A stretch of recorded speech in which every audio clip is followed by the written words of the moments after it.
Hi, everybody. My name is Danny. I'm an alcoholic. I thought there were cakes before I talked. Okay. Cheers. Thank you, Ernestine, for asking me to come here and give a talk.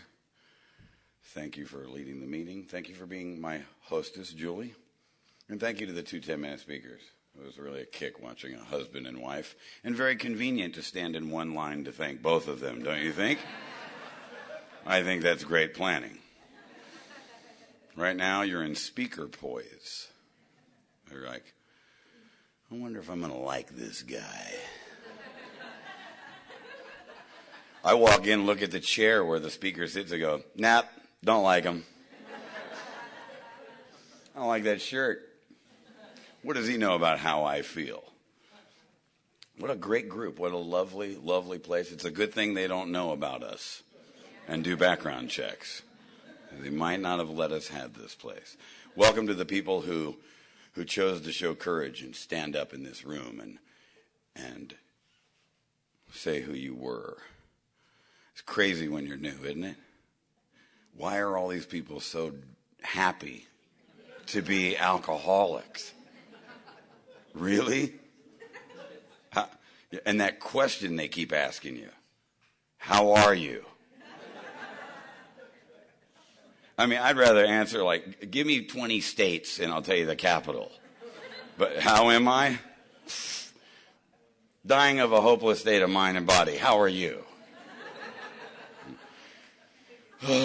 You know, and when you're new and you're out there and you have to walk in here and this kind of a meeting before it begins, you know, like how it sounds, which is how my head sounds at any given time of the day. One of the hardest things I found myself is to walk through that, especially with a line of greeters. Really? I have to do that without having 5 shots of Jack Daniels. I don't get to smoke a joint or snort a line or have a pitcher of margaritas right before I do that. And I'm going to have to shake hands with all of you. And then they close one of the doors. You know, you could at least have both of them open so I could sneak in. You know, you ever do that one when you have to? I have driven away from meetings just so I wouldn't have to go to the, you know, through the greeting line. Or you just, you know, just man it up and just go, yeah, whatever. You walk through, man. Or this one. How are you? Fine. How are you? Fine. How are you? Fine. You know? You sure, dude? That vein on your forehead looks like it's going to explode, you know. I have a friend of mine in the valley. I'm from Sherman Oaks, California, and she said she was dying of fine in this program, not telling anybody how she was really, really feeling. It's actually, you know, pretty much a rhetorical question when people, you know, they're surprised when you stop them and go, hold on a minute, I'd really like to tell you how I'm doing. I don't care. I don't care, man. So, all right. Unlike some of you, I didn't start drinking until I was about 8. So I held out for as long as I could. And just like you, I had been restless, irritable, and discontent from the time I hit this planet. And I felt like I was given the wrong Earth suit. Come on, really? Why am I in this family? Son of a colonel in the Air Force. Doesn't make me an alcoholic. But I didn't like it very much. I lived in San Bernardino when I was a kid, and I was driving here on the way and realized this is really close to San Bernardino, right? Baseline. And I had to turn down San Antonio Avenue to get here. I lived in San Antonio, which caused me to have some memories. One was actually good. It caused me to go back, you know, and so I am of a family of 3 boys. I was the middle, and I was a target. I was a scapegoat, and life was not fun for me when I was young. And my first drug of choice was violence. And I knew that. They call it acting out now. They didn't really know what to call it then, you know. Now it's acting out, seeking negative attention in a dysfunctional family. And they'll prescribe you pill for it and diagnose you with some kind of an abbreviation of some kind. And me, I was just beat up a lot. So if there's anybody in here, that comes from that kind of a thing, I am a survivor of being an abused child, of belt buckles and extension cords, and being told you'll never be nothing and that you're a loser, and this family is the way it is because of you, and it's your fault. And so I was never comfortable standing where I was standing, doing what I was doing, no matter who I was with. And when I took that first drink of Boone's Farm strawberry wine, I remember what it was, because I remember what it tasted like coming back up. As my sponsor would call it, no grapes involved wine, right? Cheap stuff. And that thing happened. That thing happened where everybody was nice. All the people that scared me no longer scared me. I didn't feel like I was inadequate. I didn't feel so less than. And boy, did I chase the tail of that dragon. I always, before I came to Alcoholics Anonymous, whatever I was doing, I wanted out. I wanted out. I want out of this family, out of this relationship, out of the car, out of my body. And I will take anything and do almost anything to not feel. We were reading, my home group is Just the Black Print book study in Sherman Oaks, and it's where I really learned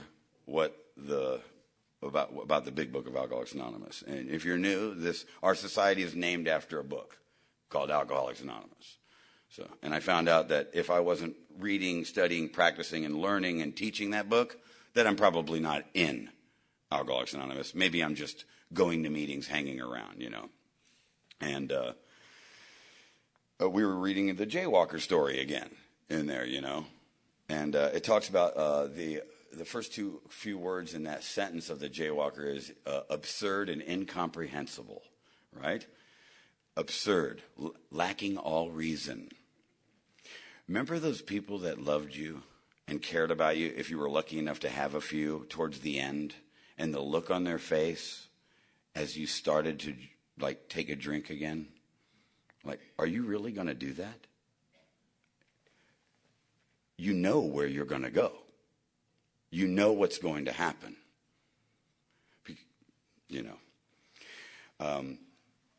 There's a passage in our book that says the alcoholic is like a tornado roaring through the lives of others.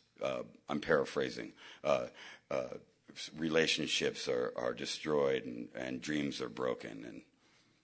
And, I think any one of us, if we really, really stop and just think for a minute about those faces that looked at us from across the table, or where we were coming back at the door and they were like, I can't do this with you anymore. That this didn't just affect me. It affected anything that I was attached to, and anything good that I've ever had in my life. Before Alcoholics Anonymous, I destroyed. So I came here a completely destroyed human being, just an empty carcass of a man who only had anger and a huge chip on his shoulder, with a sense of entitlement. Isn't that great? Low self-esteem was a goal for me when I got here. But with that sense of entitlement, isn't that amazing how remorseful and guilty and shamed I could feel? But if I took 3 drinks, suddenly it was your fault. It was no longer my fault. And that worked for me. Alcohol worked for me. I loved to drink. I wasn't really fascinated with or interested in how long it took for a psychic change to happen with the big book. It took too long. I know that if I crack open a bottle of Jack Daniels, that there's going to be a psychic change pretty quick, without having to do much work. However, the consequences were awful, and just like the Jaywalker story, when we read, if you're new, there's a story in there where this guy just gets a thrill and an excitement of running across the street. And no matter what's going to happen to him, he breaks his legs and he breaks his back and he breaks his head. And every time he gets out of the hospital, he runs across the street because this thrill, his escape from reality, is running across the street. And the pain from that hadn't become greater than the payoff that he was getting from the relief. And everybody sitting in here, and I don't even know you, I guarantee you in some way or another when we were drinking, would run across that 210 freeway at night with sunglasses on, with a cast on your leg to get to a drink or a rock or a whatever, you know. And let me get to this now. So I respect Alcoholics Anonymous. I show my respect. I'm an alcoholic. However, I would like to join the new people and ask you to, while I'm up here talking, to be able to say, me too, right? Because I wanted out when I got here, and I had to find a way in to survive. And the beast, my mental obsession, the greater aspect of my disease, wants to find a reason to not be here so I can leave. So I would like to connect with you now. If I know there's some people in here, you know, you hear them, they say, I'm an addict, or I'm a dope fiend, which is somehow worse than all of us. Right? But what we're trying to do, one side of our triangle is unity. And we want it, that's division. So when I'm in an AA meeting, I say alcoholic. If I'm in another place, I'll say whatever they say, because I need to be a part of. That's what I want to be. Contrary action, right? All I ever did before I got here was be apart from. Please stay away, because you're only going to hurt me, and if you find out who I am, you're not going to like me anyway, so I'm better off over here. Didn't work out so good. So if you're an addict, welcome. May you catch alcoholism. May you get infected may it enter the ear. And so that you can become part of this. When I read the big book the first time, I'm like, stockbroker? That's not me. New York. Never been there. Nope. And I got to find a way in. I need to connect and look at the feelings, the thoughts, and the actions that I relate to so that I can say, oh, yeah, I felt like that. I felt like that guy. I felt like that guy. Because if I can feel your pain, maybe I can feel your solution. Maybe there's hope for me, and maybe I can help someone. Maybe. It's a great word, isn't it? Maybe I'm not a jackass. Maybe I don't have to die. Maybe you're right. Maybe I'm wrong. Maybe this will work. Maybe is a great word, because before I got here, there was no hope. It was not going to work for me. It was only going to work for you, and I was never going to have. The promises to me sounded like there should have been, when they read the promises, you know, at some of the meetings they read the promises. And I would think, yes, and a unicorn will walk into my room tonight. You know, really? It just sounds, look at that. I mean, when you see the steps on the wall, and you look at it like, come on, man. Absolutely not. And so if you're an addict or you're an alcoholic and you can only relate, please just replace whatever your thing was. Smokable alcohol, right? Smokable alcohol. Injectable alcohol, snortable alcohol, pill form alcohol. It's all anti-Danny medication. It's all made to take me out of right here, right now. Because right here, right now, I'm uncomfortable and I'm afraid, and I'm comparing my insides to you, and I'm losing every time. I'm not good looking enough. I don't have enough money. I'm never going to be smart enough. I'm never, never. Screw that. I want to be in. I'm in. Because I want to be. Because like the book says, I was beaten into a state of reasonableness till I finally tapped out. And like our beautiful book says on page 30, I had to concede to my innermost self. I heard this guy the other night speak at me. He said, I don't know if when I was sober, when I wasn't sober, if I had an innermost self. I get that, you know. So I know I'm jumping around a little bit, but please let me invite you in. Just stay. Just stay here. Who cares if you feel like you've reached a level of lame that you thought never existed? Who cares? Yeah, it's so lame that most of us have a good line of credit with credit cards in our pocket with our names on it. Beautiful relationships that make sense. A life with days connected together that make sense. With hosts of friends that if you didn't show up at this meeting tonight, they would call you and say, where are you? That's not very lame.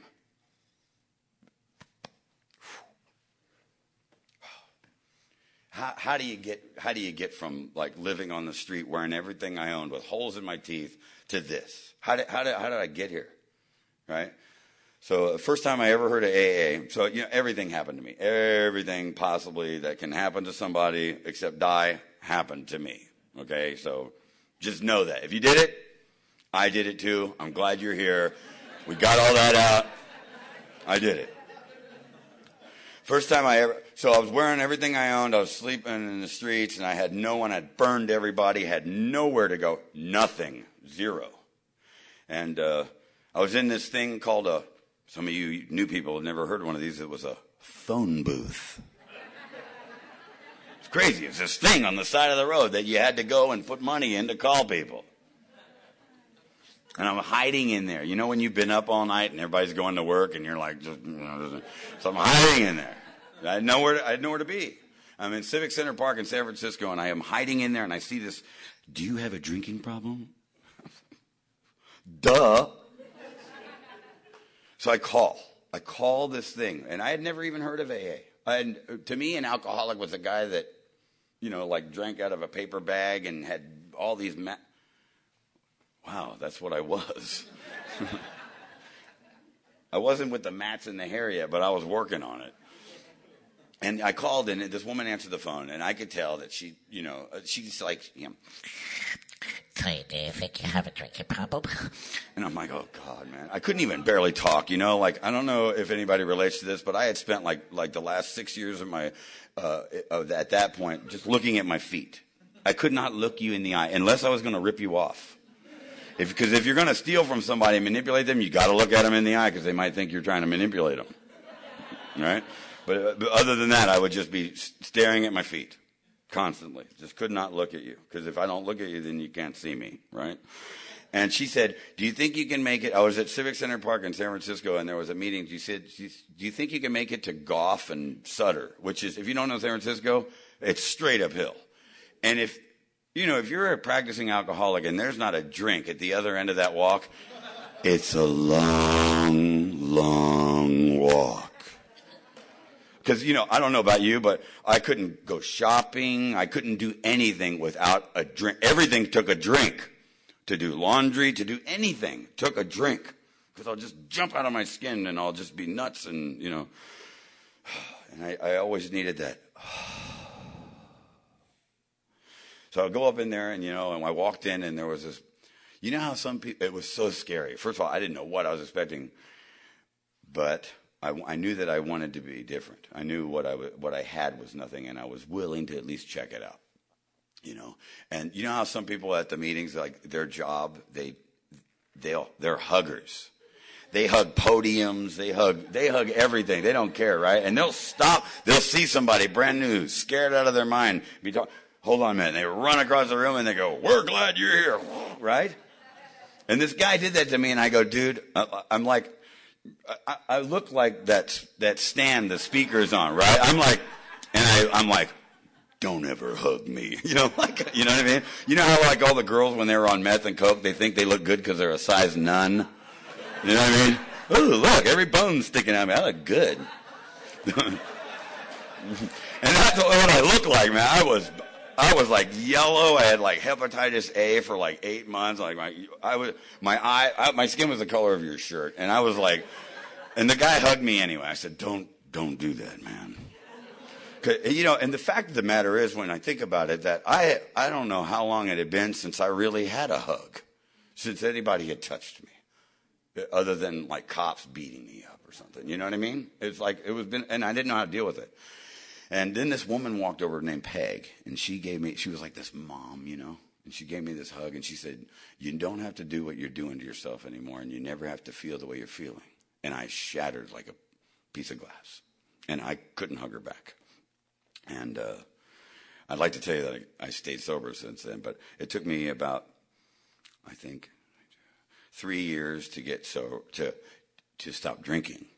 And January 20th, 1985, I stopped drinking, and I did the I Sponsor Myself program. No steps, completely nutty. I mean, there's a newcomer in here that could be crazier than I was with 8 years dry. No steps, no sponsor, no solution, not helping anyone, only thinking about myself, right? Me. And, of course, page 30 of our book says it is the great obsession of every person in this room that he or she can control and enjoy their drinking, like our second speaker talked about. And I thought, shortly I got sober too young. The beast is talking. You know the beast talking to you? It's the beast whispering in your ear, right? Like on page 24 of our book, it says, we are unable at certain times to bring forth with sufficient force the humiliation and the suffering of just a week ago, right? Where you get out of this trouble you're in, and there's that first drink, the insanity of that first drink. And sometimes we can't call forth the consequences, and sometimes we do, and we know what we say. Because I need relief. I want what's in the bottle than I want what's in the book. So I went out. And I stayed out for 15 years of insanity. I know what it's like to come back and forth, back and forth, back and forth. I know what it's like to sit in the back of the room. By the way, if you don't want to meet anybody in AA and you don't have to talk to anybody, just get here after the Serenity Prayer and leave before the Lord's Prayer. You won't have to talk to anyone. And it probably won't work. But if you want to stay, I highly recommend Contrary Actions. I am Contrary Action Man. I do what I don't want to do all the time. Drive 2 hours to an AA meeting. And I don't do what I would like to do. Like most of us here. We answer the phone. We're accountable. We learn about things here. Honor my commitment. There's 2 words I knew nothing about before I got to AA. Honor. The only thing I was committed to was, sex, drugs, money, or do you know anybody that can get me one of these? If not, please get out of the way. Right? It isn't like that anymore. It's not like that anymore. So I come in, and beast be working on me, and I'd be sitting in there, and I'd just be, I just want to scream. I'm never going to be one of these people. And the beast just wouldn't leave me alone, man. Wouldn't leave me alone. Finally, one day, I walked up to my sponsor, Earl. Maybe some of you guys know Earl H., my sponsor. Earl's my sponsor. His sponsor was the late, great Donald Madden. His sponsor was Norm Alpe. He got it from Chuck, and he got it from Bill. Those are my guys. And here's some of my guys. I'm a link in the human chain of recovery, right? Just call me Link, like the Mod Squad. That joke works here because we're older. We're not a glum lot. We absolutely insist on enjoying life. For me, it takes insisting some days, most days. You ever get tired of acting better than you feel? Oh! How long do I have to act better than I feel? Just today, Danny. Well, I forgot what I was saying. I need some help. I'm really tired. Before that. Well, I know the beast. Beaten into a stick. Thank you. So I'm sitting in the chair, and I'm about to leave the meeting again and go to the liquor store and get some Corona, and the madness is on. And I did something I never did before. I got up, and I walked over to my sponsor, and I said, dude, I'll do anything you want me to do. Know that this man's already been, driven 8 hours to see me through glass and institutions, seen catheters being taken out of me when I'm 50, 150, been up with me all night when I was on, that alcohol where you're like, where they're out there, all that stuff. This guy had shown me that I was valuable. He didn't tell me about AA. He didn't tell me that he loved me. He showed me that he loved me. And he took me, a guy that didn't care about himself, who'd given up on himself. Didn't give up on me until I didn't give up on me. And I walked up to this man, the only man I trusted on the face of the whole earth. And I said, what do you want me to do? Finally, after years of this guy sponsoring me, I finally asked him that. He never told me and blah, blah, blah. He was not that kind of a guy. He said, now I've been through a lot of crap, right? I've been in fist fights, man, and crazy stuff, broken both of my heels, and I mean, nutty stuff. But one of the hardest things I ever did is where I said, what do you want me to do? He goes, go talk to that guy. And he was like this dude that had like, you know those guys that got tattoos crawling up their neck so they can scare you even no matter how much clothes they got on, you know what I mean? It's like, and everything about him says, don't talk to me. You know, just, there could be a neon sign above him that just says, stay away. Stay away. And then, you know, here's me, right? Right? My sponsor made me do this. You know what I mean? It was like, you know, when you're in junior high school and we have dances in rooms like this and all the girls are on one side and all the dudes are on the other. Ladies, one of the hardest things that we can ever do without a drink in us is to walk across the room and ask you, would you like to dance? And she says, I don't like this song. And then you have to walk all the way back. And you know, everyone's looking at me and they know I'm a loser. And then she's out there dancing with some guy way better looking than you in a minute. And you're such a miserable wretch, you have to walk out there and go, I thought you didn't like this song, you know. So I walk over to this guy and I go, hi, how are you? And he says, fine. How are you? I'm fine. Walk back. And I'm like, see, I did that. He goes, fine. That was good. That was excellent. Now, after the meeting, ask him how the meeting was. Oh, my God. I would rather paint the room than do that. I'll vacuum the ceiling, okay? Some of you guys probably did that. But I did it. It was uncomfortable. I didn't like it. I didn't approve of it. I thought it was ridiculous. But I did it. I did it. Because my brain is broken. Every bad thing that has ever happened to me started with an idea in this head.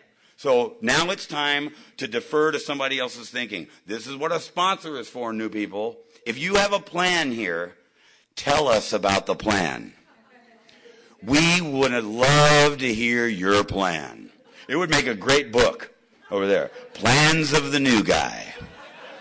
That'd be rip-roaring entertainment right there, you know? You've heard it. People sponsor people, you know? So that started it for me, you know, the contrary actions, you know, and I didn't know. I was one of those people that just could not, you know, and like I'd be a kind of a jackass, you know, not intentionally, but it was kind of, I didn't know that I was doing that to try to just keep people away because I really didn't know how to say, I didn't know how to talk to you. I didn't know how to care about you. I didn't know how to listen to your day. I didn't know how to, I was afraid I'd go, I don't care about your day. And I didn't want to do that. And I didn't want to push people away. So I would just stay away. And so my sponsor, they have great ideas, these sponsors. You can call them and go, I just lost my job. My wife left me and my youngest son is a homosexual. What should I do? Get a literature commitment. Genius! If you get a literature commitment, you have to be here every week. You have to go to the central office, get the stuff, stay involved, set it all up, be here forever, actually talk to people if they need to buy a book. Holy smokes. Genius. So my sponsor goes, you know that greeting commitment? Oh, I hated the greeters. Oh, they seem like people that had way too many teeth in their head and they were all happy, way too happy for what was going on here. Talking about, you know, dying of alcoholism. They're like, hi, you know what I mean? Hey, how's it going? So he goes, that looks like a good commitment for you, man, because you have a hard time being a part of, right? And I need to be a part of. So somebody asked me if that heard me talk, would I talk about the Penguins for a minute? Have you ever seen March of the Penguins? You ever seen that? Alcoholics Anonymous is like penguins, okay? And let me tell you why. Penguins can survive the most severe blizzard in Antarctica. 10,000 penguins all gathered together causing this heat, right? And they can't sleep laying down or they'll freeze to death. So they all get together, right? They all get together and they group up. And all the new guys, the newcomers that are on the outside, all the older, the old, come on, get in the middle, get a commitment, get in the middle. I don't like it here. Sit up front. You need to listen. Go greet, get a commitment. They're like there. And then when they get warm and they get a little bit of time in the circle, they go out there and they let another new guy in. You see what I mean? And we all need each other. It's that unity. Unity is of the body. I bring it to a meeting. Recovery is of the mind. I have to work the steps. And I have to be of service. I have to stop thinking about Danny. Self-centeredness is my problem. Looks like I need a new center. If I remove me from the equation, all that's left is you and God, right? I have to find a God that I may or may not believe in, right? I believe that every one of us in here have this thread of love inside of us, right? That we are, that I don't believe that Alcoholics Anonymous teaches us to be spiritual. I believe that I was born perfectly spiritual. I believe that this is of my opinion that I believe that Alcoholics Anonymous teaches me how to break down self and take away this shell that I've put over me that keeps me from being who I really am. Okay?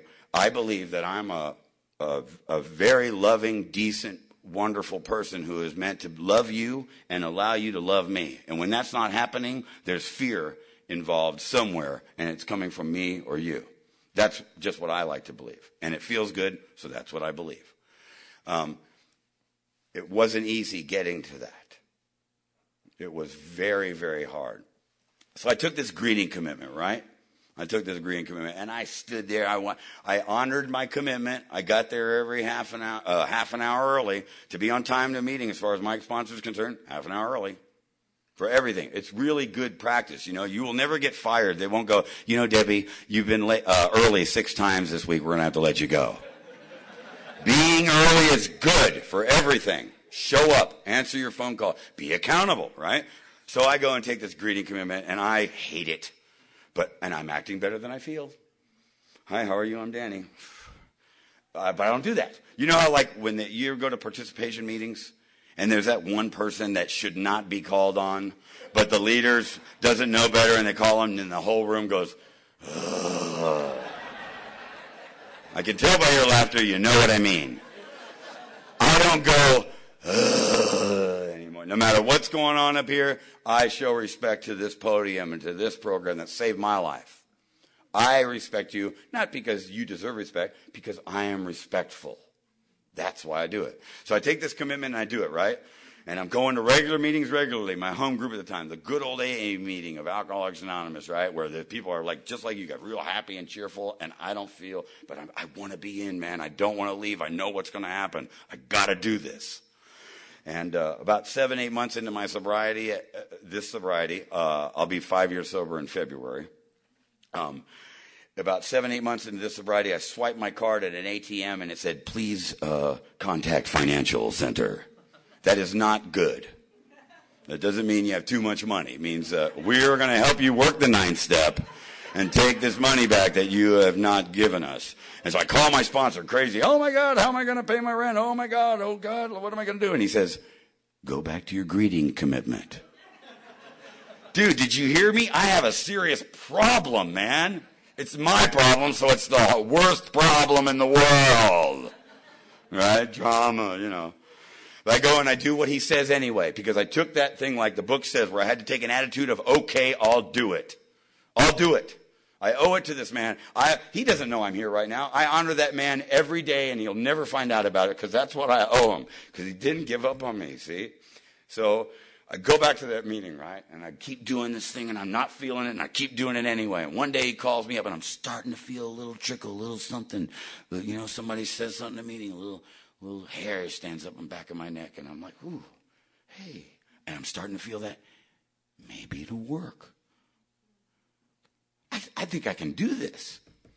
It's a great feeling, man, when that hope enters a body that's been hopeless all its life. And he calls me up, right? And I'm sitting in this apartment, it's like 110 degrees, man, and I'm not feeling it, you know. I'm not feeling the gift, right? In Arizona, by the way, there's a group called the GIFT Group, and you know what it stands for? Get in the effing truck.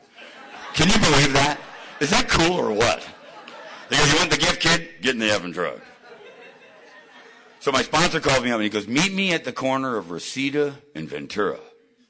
And if your sponsor calls you and says, meet me, if you're doing brain surgery, you just put a towel over the head, and you run and you go see your sponsor that for free has spent time with you on the phone, and all they want for you is to be able to get this thing to go give it to somebody else, right? So I go run over there, and there's my sponsor standing there, you know, he's like, and I'm like, you know, he goes, come here. I said, what's happening, man? He goes, I got something for you. What is it? He says, it's an envelope, right? He says, open it and find out. So I open it up. It's a little stack of money, you know, and it's wrapped up in this piece of paper, and it says, this is an anonymous gift. Keep it or pass it on. And I'm like, you know that sense of entitlement, but you give me like a $1.50 yo-yo, and I don't deserve it. There's still a thing inside of me that doesn't feel that I deserve things, you know. It takes a long time to repair a damaged soul. A lot of work. It says, this is an anonymous gift. Keep it or pass it on. I said, what? He said, those people that you greet with at that Monday night meeting, you kept going back to that meeting, and they got to know you, Danny, and they found out what you were going through. And they don't want you to leave. They want you to stay. So they all got together, and they did this for you so you could stay here. And I started getting very emotional in front of a man in broad daylight in a parking lot, which is not cool. So I started to burn rubber, and he said something to me that has been the most important thing that connected me. That's my job here, is to get connected, to help people connect here. And he was doing that to me. And as I got into my truck crying, he said, Danny, you're part of something now. I had never been part of anything good.